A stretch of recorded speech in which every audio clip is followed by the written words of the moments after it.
కొరింథీయులకు రాసిన 2వ పత్రిక 12వ అధ్యాయం 19వ వచనంలో ఆయన కృప నాకు చాలును.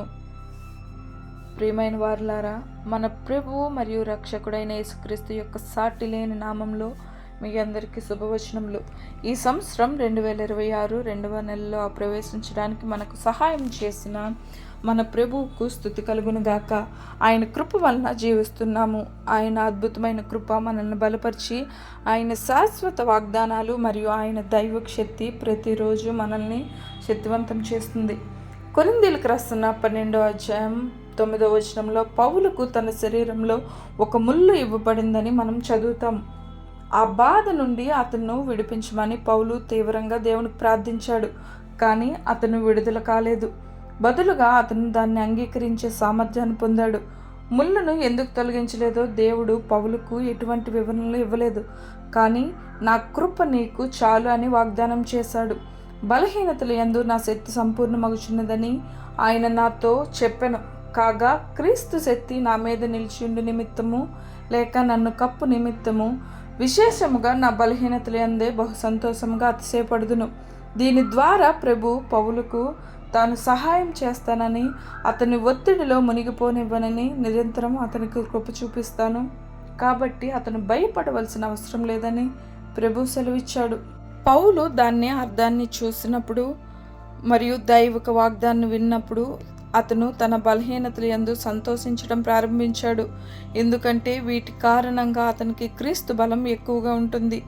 దేవుని కృప మనల్ని రక్షించే అర్హత లేని అనుగ్రహం మాత్రమే కాదు, మన జీవితాంతం మనల్ని నిలబెట్టే శక్తి పౌలుకు ఇవ్వబడిన సందేశం నుండి మనం నేర్చుకుంటాము.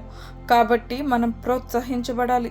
దేవుడు తన కృప ద్వారా మనల్ని నిలబెట్టడానికి సరిపోతుందని, మనల్ని బలపరచడానికి సరిపోతుందని, మనల్ని ఓదార్చడానికి సరిపోతుందని, మన పాపం మరియు బాధలపై విజయం సాధించడానికి మరియు మనల్ని స్వర్గానికి తీసుకెళ్ళడానికి సరిపోతుందని దేవుడు మనకు హామీ ఇచ్చాడు. కాబట్టి మన పరీక్షలు, హృదయ వేదనలు మరియు కష్టాలకు దేవుని కృప యొక్క సామర్థ్యం మనం కనుగొంటాము. ఎందుకంటే ఆ కష్టమైన ప్రదేశాల్లోనే మనం దేవుని కృప యొక్క గొప్పతనాన్ని కనుగొంటాము. స్కాటిష్ బోధకుడు జార్జ్ మాథేసన్ విషయాలు తప్పు జరిగినప్పుడు దేవుణ్ణి స్తుతించలేదని గ్రహించాడు. అవి సరిగ్గా జరిగినప్పుడు అతను కంటి చూపును కోల్పోవడం ప్రారంభించిన తర్వాత అతను తన ఆలోచనలు మార్చుకున్నాడు. అతను ఇలా ప్రార్థించాడు: నా దేవా, నా గులాబీల కోసం నేను నీకు 1000 సార్లు కృతజ్ఞతలు చెప్పాను. కానీ నా ముళ్ళు కోసం ఒక్కసారి కాదు, నా సిలువకు ప్రతిఫలం పొందే ప్రపంచం కోసం నేను ఎదురు చూస్తున్నాను. కానీ నా సిలువను ప్రస్తుత మహిమగా నేను ఎప్పుడూ అనుకోలేదు. నా ముళ్ళు విలువను నాకు నేర్పిడిలా మన ప్రభువైన యేసు కృప ప్రతి క్షణం మనతో ఉండునుగాక.